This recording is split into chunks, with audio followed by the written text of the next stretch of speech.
Hello, everybody. Welcome back again to Ringside Regression. I'm your co-host, Jack Pilata, and I'm joined once again by my other co-host, George LaFleche. And today, we're just going to start by looking at part one of the NHL Trade Deadline, as there's been a few deals that have been made so far this week and over the weekend, and a couple signings on top of that. But the majority of the good trades should be coming within the next few days, as the deadline is March 7th. George, how are you doing today?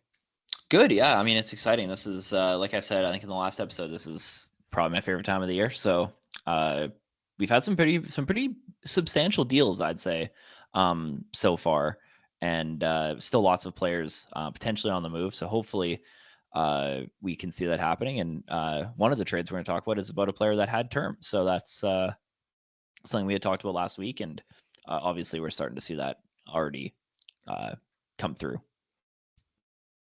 Yeah, so let's just jump right into it. The player you're talking about is Seth Jones, who has 5 more seasons left after this one.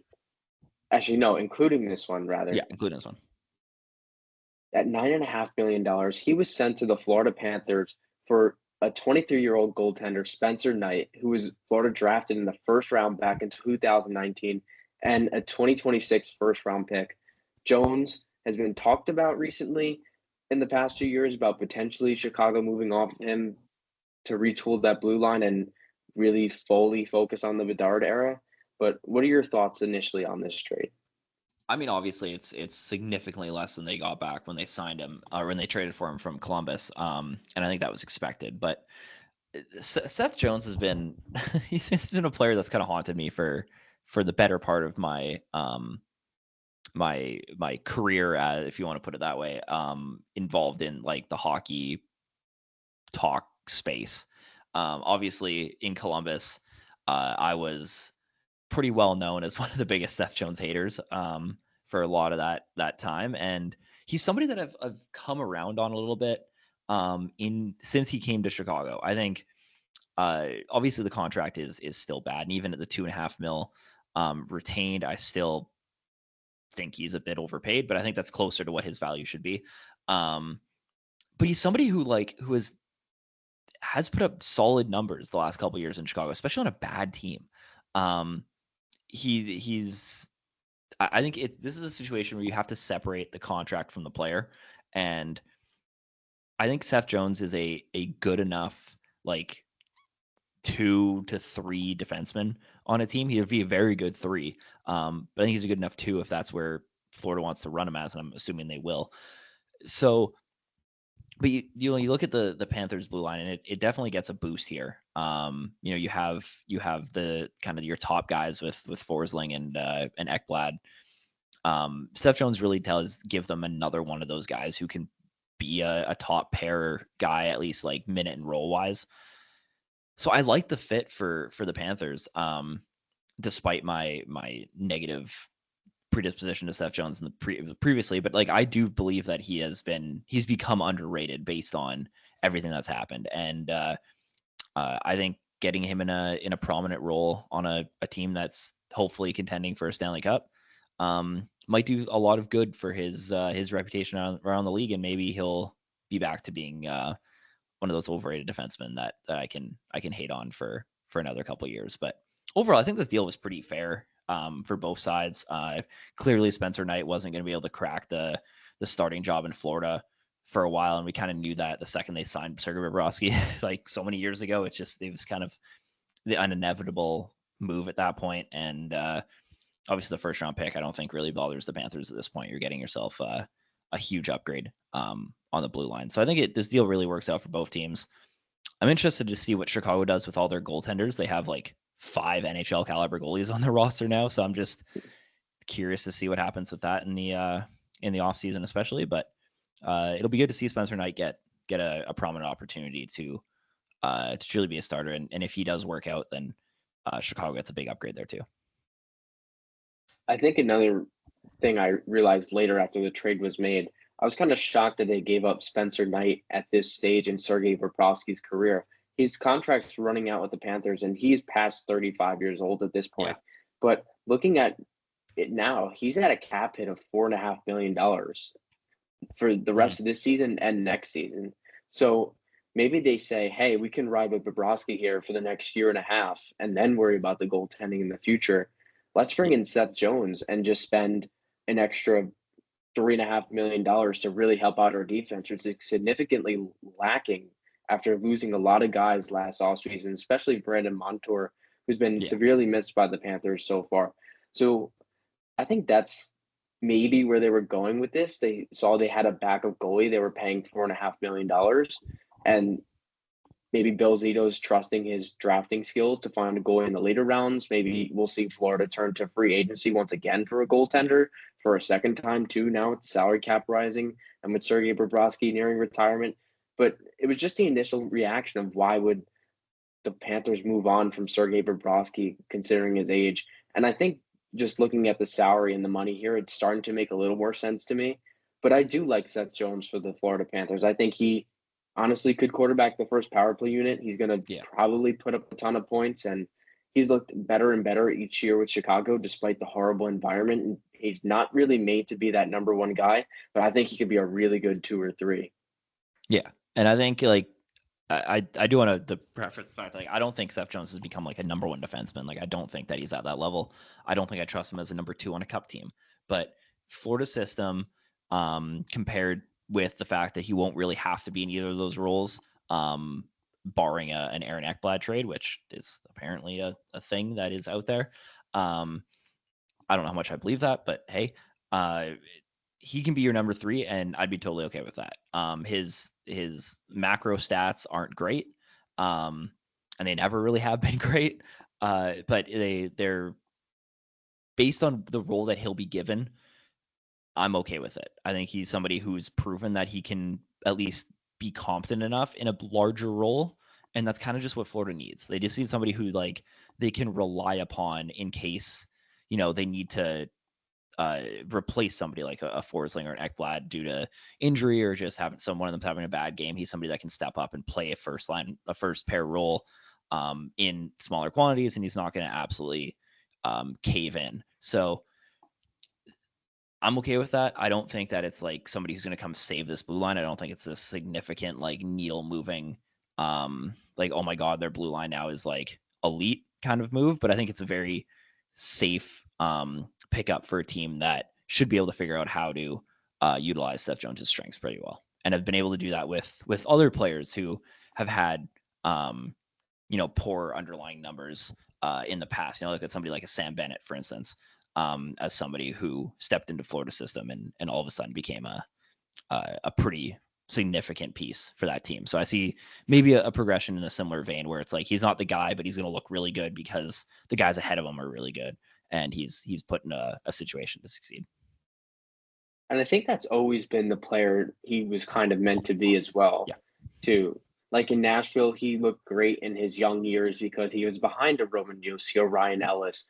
And once he got moved to Columbus and that responsibility upgraded and he was the Torches guy, he did not look as good. But although he Yeah. did have some good seasons back, like in 2018, he had a career Yeah. high of 57 points. And I wonder too if Florida, since they play that really defensive center, practically having that forward as a third defenseman. I wonder if Seth Jones is going to go on this offensive onslaught with the Panthers too, and we can see him start to play more of an offensive role. As I think since he's been in Chicago, he's really stepped back and focused on his defensive game. Yeah.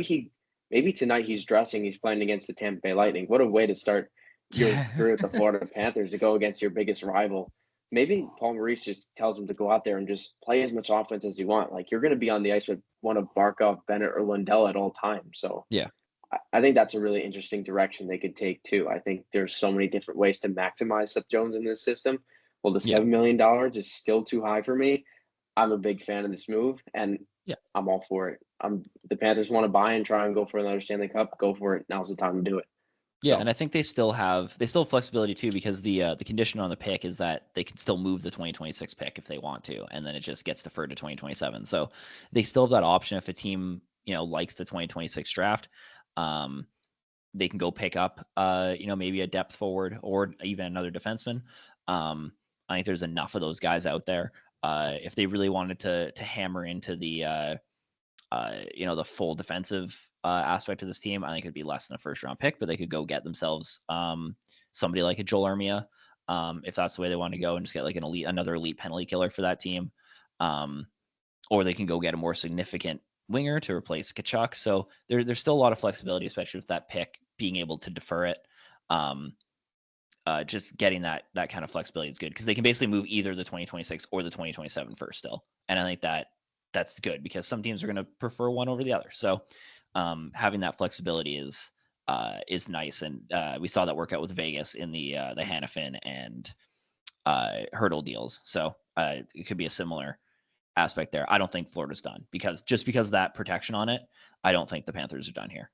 And as they shouldn't be because they have a pretty significant hole in their top six for the rest of the season. So yeah, I think the blue line's definitely going to get upgraded, and they're a team to watch in a league really where I don't think there's a really true number one contending team. They're definitely in that group. So overall, I think it's good. I think it works out for both teams. I think Chicago got off a contract that they desperately had to, and they get themselves a goalie that they can maybe see if he can be their future guy for the next little bit. And he fits their age group too, with obviously being 23, and they acquire another, albeit probably late first round pick. So yeah, I think this is one of those trades that just really worked out for both teams and filled some needs. So I can't really complain about either side.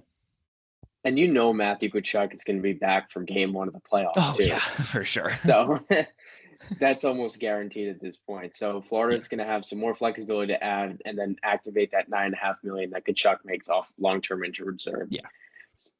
Let's move into our second trade now, which wasn't really surprising, and it was just a matter of when as opposed to if. And that's Ryan Lindgren finally being traded by the New York Rangers, along with Jimmy Vesey, to the Colorado Avalanche. And in return, the Rangers pick up Calvin DeHaan, a second-round pick, Juuso Parssinen, and also a fourth. Why don't you break this down for us? I mean, Ryan Lindgren's numbers this year have been pretty bad. He definitely has regressed from where he was a couple years ago, where he looked like he'd be a really solid top four defenseman. Albeit a lot of players on the New York Rangers have regressed this season, so maybe that's not just maybe it's a more of a indicative of the situation rather than himself. But I think Ryan Lindgren's a really interesting player, and we've seen the Avalanche take bets like this on players before that are just these guys who seem to be having down years and trying to just to fit them into their system. They did it a couple years ago with Ducks defenseman. Josh Manson. The name Josh Manson. Yeah, exactly. So another guy who different kind of role, but another guy whose numbers were starting to decline. I didn't have a ton of faith in, but they got him for a pretty cheap price, and I think this wasn't really a ton to pay for Lindgren, and they've turned him into a pretty solid defenseman. So I have faith in the Avalanche's defensive system. Like, obviously, the role that Ryan Lindgren's going to have to play is going to be very minimal, just based on who else is on that Avalanche blue line. But he's just another really solid option for like a second pair in Colorado. So I really like this pickup for them. I'm not like I don't think the return was very much to like ride home about for the Rangers, but at the same time, like, I don't know how big the market was for Ryan Lindgren. Again, a guy whose deal's expiring, who has had a pretty bad year.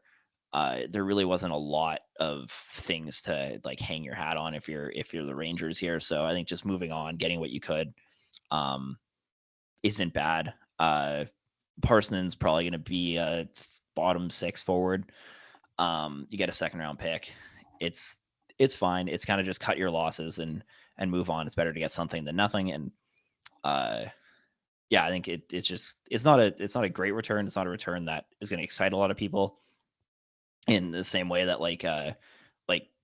Blackhawks fans can hang their hat on Spencer Knight. I don't think there's really a piece in this deal that is going to excite Rangers fans. But I think that's kind of to be expected based on Lindgren's play. So I don't think it was a bad deal for the Rangers. It's just kind of the best they could do. But I'm interested to see how Lindgren fits in Colorado. I think he's a very interesting player, and they seem to get pretty creative with their their defensemen. They seem to be getting the best out of their defensemen consistently. So I like the move for the Avalanche. I think it's a really low risk, I'd say mediocre reward if things work out. And it was just a matter of time between Lindgren and the Rangers. You knew his time was up in New York. Yeah. He's been declining every year. He's in the last years of his deal, which was only a 1-year deal actually, because they've only signed him to short-term bridge deals since his entrance into the league a few years ago. He was starting to really hurt Adam Fox a lot this season, who's gotten some backlash from his underperformance at the Four Nations. And it looks like the Rangers are really planning to rejuvenate this defense core, moving on from Jacob Trouba and Ryan Lindgren. And now with Adam Fox hurt, you're really seeing some of their organizational depth start to play more minutes, like Earl Vekanainen, Braden Schneider, Zach Jones, all getting opportunities. Calvin DeHaan, who they also got in the trade from Colorado for Lindgren, even played his first game as a Ranger last night and picked up an assist. So things are definitely looking interesting in New York. They also added Will Borgen from the Capo Caco trade, and they still may be looking to move on from Keandre Miller too, who's like the last big piece left, really, outside of Adam Fox. And we know that Adam Fox is untouchable for the New York Rangers. So, but it's really interesting to see the Rangers overhaul this core, and this is like a weird retool on the fly where they're buying certain assets and also selling others. I don't know if I'm a big fan of this direction. It's kind of screams mediocrity at this point with Chris Drury, but watching JT Miller has been fun these past couple weeks, and yeah, just a really weird direction for the Rangers. I'm not sure what the plan is. If I'd imagine it'd be to maybe sneak in this year, but prioritize winning next season and try and get back in the playoffs and be a true contender, but only time will tell. Jimmy Vesey too for Colorado should be pretty helpful. They've been weak in the bottom six for a long time. We know that he's been frustrated through media quotes that he wasn't really getting a true opportunity with the Rangers, and now he might get that. You touched on Yusuf Parsons slightly. The Rangers have a vision of his for him as a potential third line center. I don't know if that's really possible, but I think he'd be a decent bottom six piece. And that pretty much sums up the Ryan Lindgren trade. We're going to talk a little bit about his brother after we discuss this trade, which was the final one we have for today, which is Gustav Nyquist returning to Minnesota for a second time as a rental in exchange for a second-round pick. He's been very underwhelming this season. So do you think this is a good ad for Minnesota? Is it worth buying on assets with Kaprizov hurt and hopefully coming back soon? I mean, I think this is a low risk move. It's going to be a middle second round pick in a draft that doesn't wow me. It is this year, right? I believe. Yeah, 2025. I don't hate it. It's fine. If Nyquist can figure it out, I mean, he's having a down year, but Nashville in general is having an awful season. So again, I think it might just be more a product of the team he's on. He's not somebody that's going to drive a line. He's very much going to sink or swim based on the players that he's with. But if they can find a good place for him to fit, and he had a fine run in Minnesota the last time he was there, so it's going to be a familiar place for him, and I think that's important. But he's somebody that I've always kind of liked. I've always thought he was just kind of a good role player in kind of a worse version of a Thomas Tatar the last couple of years. That's kind of the same kind of level of player that I saw Nyquist as. So he's fine. He'll fit in okay. He's somebody you can kind of just slot into a middle six role and not have to worry about him too much. The second round pick seems maybe a little bit that might be one round higher than I thought they'd probably get for him. But again, I think there's enough upside there, and the familiarity isn't that big of a deal. I don't think it's a huge price tag. It's just kind of fine for both teams. This is kind of one of those B deals for both sides. I don't think there's anything shocking going on here, but he's fine. I don't hate Nyquist. And it's somewhere familiar, and I think that might help with trying to spark his game. But I mean, Minnesota is going to be a playoff team, so I guess the hope is that they'll be fully healthy by the time that happens. Nyquist also had a fantastic season last year. For those who don't remember, I think that definitely inflated his value with this trade. The Nashville probably used that as a selling point to a lot of teams, and Minnesota just with the familiarity, like you mentioned. took the bait and paid the second round pick. Nyquist is a decent playmaker, should fit in just fine to that middle six role, like you said. He's a seasoned veteran, has a ton of NHL experience, should be a good add for this Wild team. We actually have a negative goal differential and sit third in the Western Conference, which I found pretty interesting when I read today. So hopefully they get Kirill Kaprizov back soon, who still leads the team in points despite playing just 30-some games, which I thought was also pretty funny. I know we talked about Marco Rossi a few weeks ago. And speaking of that long-term stuff, there's stuff that came out today that he might be expendable in the future, which I know I mentioned a few weeks ago, which I found super interesting. But keep an eye on the Wild. We'll see what they have. Hopefully return to the playoffs that they're missing last year. So Did you see I think it was Pierre LeBrun tweeted out, and then he kind of like backtracked on it, like immediately, but it was about Mikko Rantanen and LA being the most likely destination for him at the end of the yes, year. I I'm pretty did. sure it was Pierre LeBrun. And like I've heard Byfield's name sprinkled around in things. I'd assume that Byfield would be the player coming back in a potential Mikko Rantanen deal. Because I don't He know would who have to else it would be. be. Like it would have to be. Yeah. That's intriguing. I'd be curious to see what else would be added to that. I don't think it would be a 1-for-1 deal, obviously. But it'd be interesting to see if the Hurricanes do end up flipping Rantanen and get like a Byfield and a pick back, how we view that trade in a couple years. Because it would essentially just be Rantanen being the middleman in a Nikas and first round pick deal for a Byfield. Very interesting if that's the case. I think it's unlikely the Hurricanes move Rantanen. I think they just ride it out, but if I had to bet on it. But very interesting.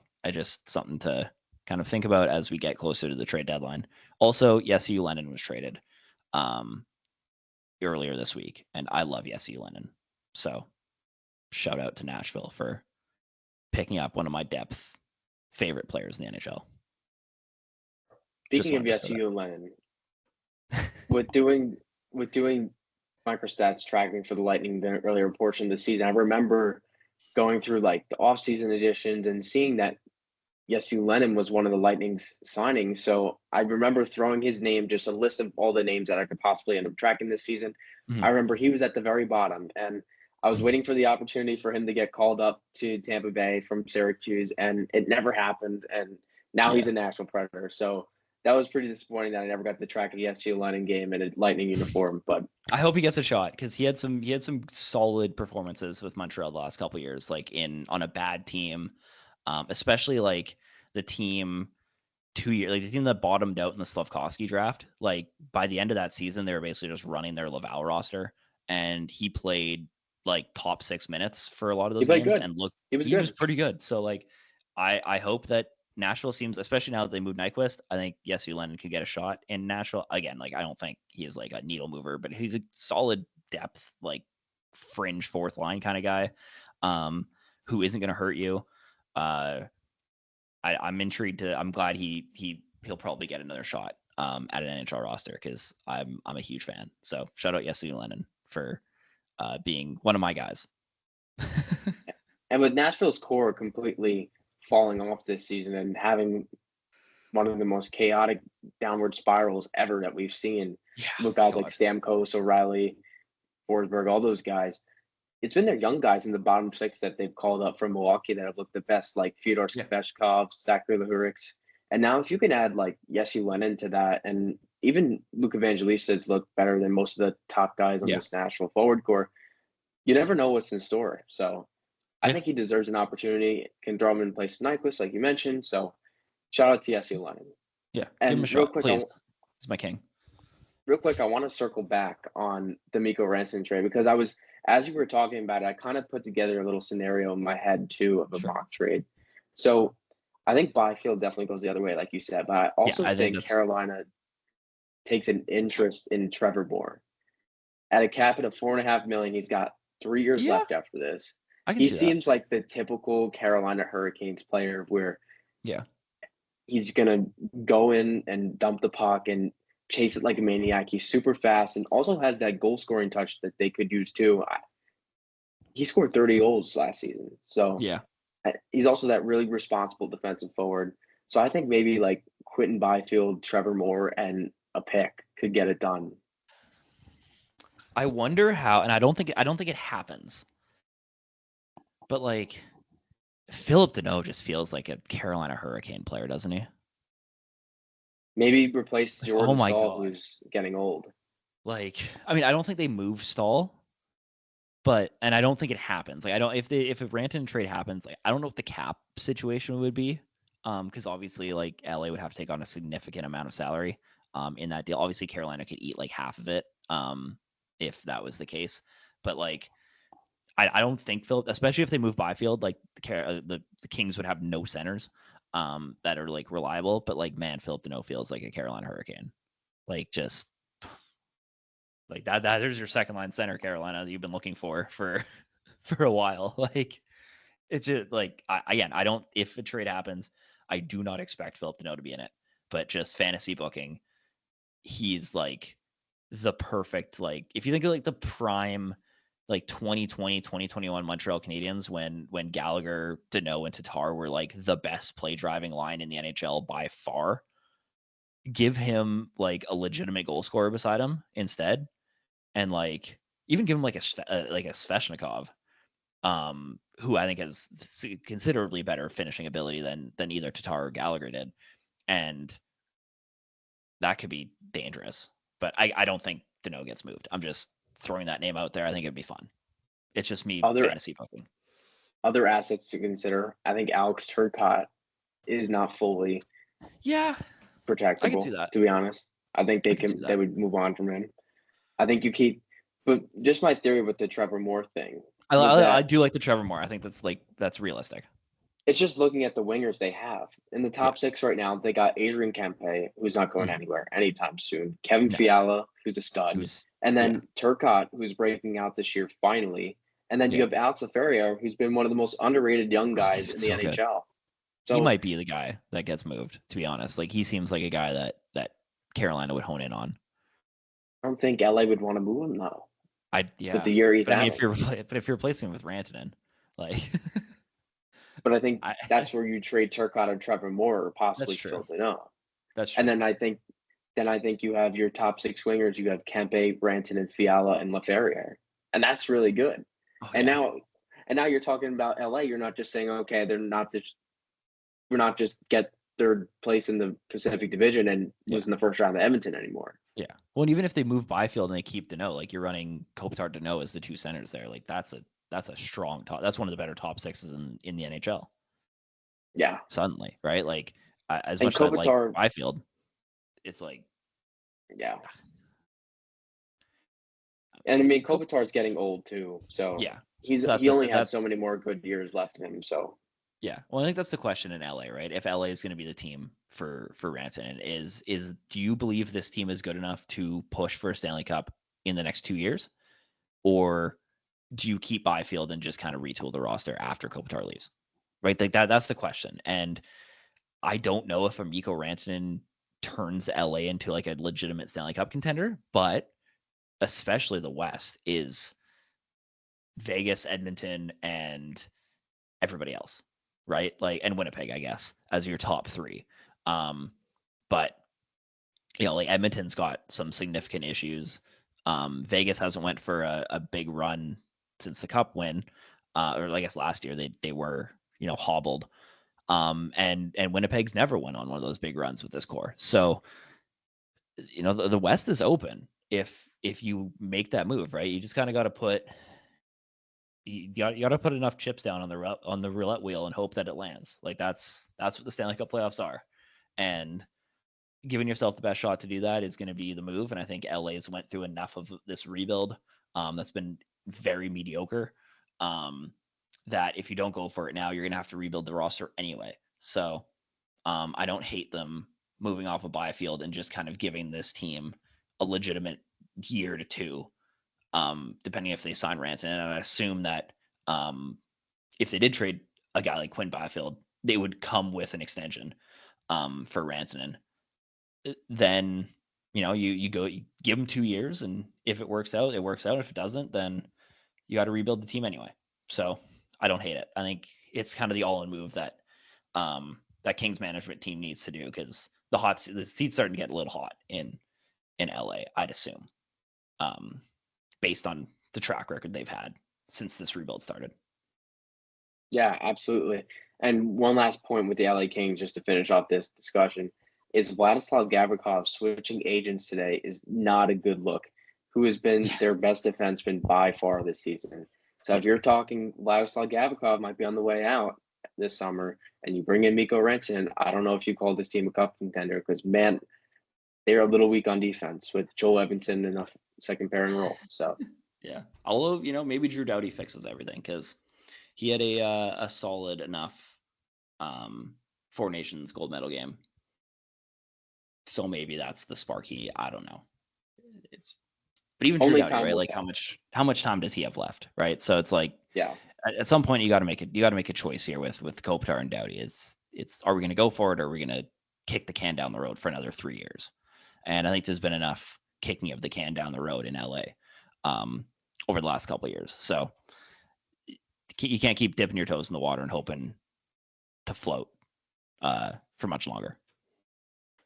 And I think maybe what LA is doing here with this Mikko Rantanen thing is similar to what we saw with Steven Stamkos and Jake Gensel with the Lightning this summer. I think that's where this is heading. They're saying, okay, Doughty and Kopitar, they have maybe 1 or 2 really good years left in them to be our top guys, and it'll be time to move on eventually. Let's bring in that next piece and retool this thing and keep moving on the fly. So let's close out this episode with 2 quick signings that happened this week, one today, that being Charlie Lindgren extending with the Washington Capitals, who have now solidified their goaltending duo with Charlie Lindgren and Logan Thompson now. And the other one was Olli Maatta re-signing with the Utah Hockey Club, who might make the playoffs in their first season, which is really exciting. Yeah, I hope so. Like, I'm rooting for them. They've had a ton of injuries this year. It sounds like Vejmelka is close to an extension too, according to Frank Cervelli. So something to watch for in the next week before the trade deadline.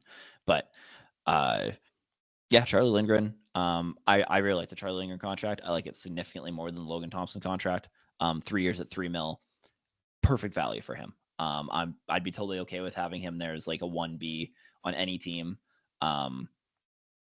There's no complaints to me on this contract. It's the perfect term, perfect salary, especially with the cap going up.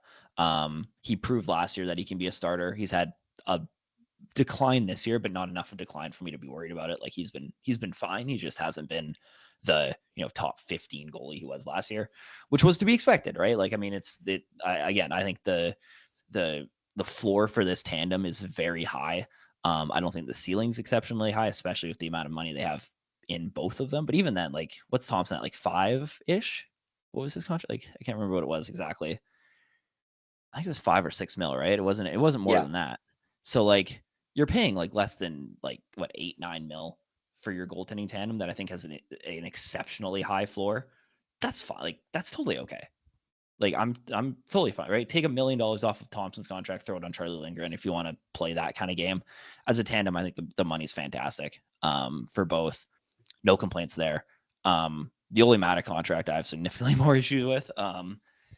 He's a third pair defenseman who's been fine in his role, but 3 years, I guess the term isn't bad, but 3.5 is a steep price for a defenseman that really isn't that dynamic. I feel like you can find Olli Maatta replacements in free agency pretty much every year for less money. But maybe the familiarity is important there. And I mean, he's been fine, but I don't like that contract nearly as much. Maybe not in the future, though, with the cap rising $25.5 million by 2028. You might start seeing these third pairing defensemen. This might be the market value at this point moving forward. So fair enough. And I want to close out with an interesting question that popped into my head when you were talking about the total price of that Washington Capitals goaltending tandem. Yeah. Would you rather have one of Connor Hellebuyck, Igor Shesterkin, or Andrei Vasilevsky with their current backup goaltenders at X the amount of cap hit? Or would you rather ride Charlie Lindgren and Logan Thompson for a playoff run?